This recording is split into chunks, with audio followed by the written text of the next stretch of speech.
ഒരു അനുഭവം ഇവിടെ പങ്കുവെക്കാം. അനുഭവം ഒരു സ്വഹാബിയുടേതാണ്.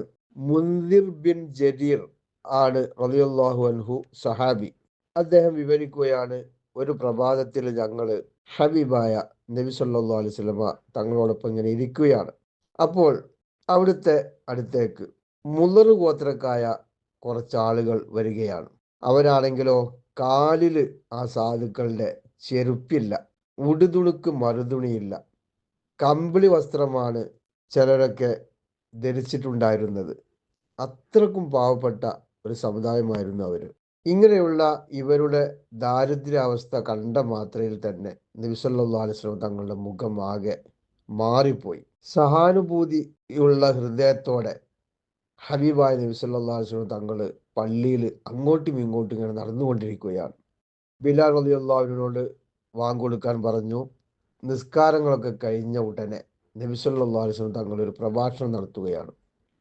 മനുഷ്യരെ, നിങ്ങളെ ഒരു ശരീരത്തിൽ നിന്ന് സൃഷ്ടിക്കുകയും അതിൽ നിന്ന് തന്നെ അതിൻ്റെ ഇണയെ സൃഷ്ടിക്കുകയും ആ രണ്ടു പേരിൽ നിന്ന് അനേകം സ്ത്രീ പുരുഷന്മാരെ വ്യാപിക്കുകയും ചെയ്ത നാഥൻ, അവനെ നിങ്ങൾ സൂക്ഷിക്കണം.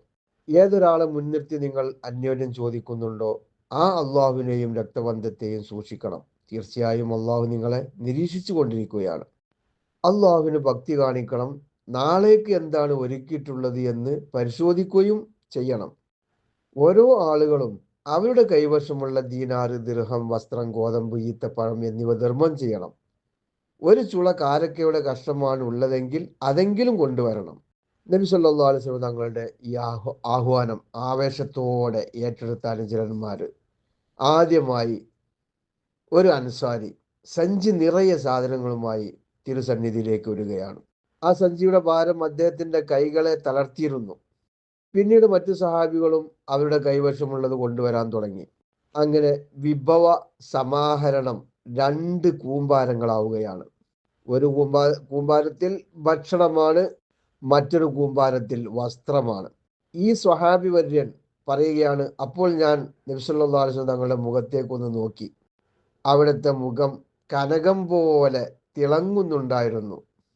അതായത് ആദ്യം വളരെ ഇവരെ കണ്ടപ്പോൾ വലിയ സങ്കടമായിരുന്നല്ലോ. അപ്പൊ ആ സങ്കടങ്ങളൊക്കെ നീങ്ങി സന്തോഷം തളിരിട്ട് കൊണ്ട് ഹബീബായ നബി തങ്ങൾ പറയുകയാണ്, ഇത്തരം നല്ല ചര്യ ആര് തുടങ്ങിയോ അവർക്ക് അതിന്റെ പ്രതിഫലവും അത് അനുധാവനം ചെയ്തവരുടെ പ്രതിഫലവും ലഭിക്കും. ഒരു ചീത്ത നടപടി ആര് തുടങ്ങുന്നുവോ അതിന്റെ കുറ്റം അവൻ പേറുന്നതിന് പുറമെ അത് പ്രവർത്തിച്ചവരുടെ ശിക്ഷാവിഹിതവും അവന് ലഭിക്കുന്നതാണ്.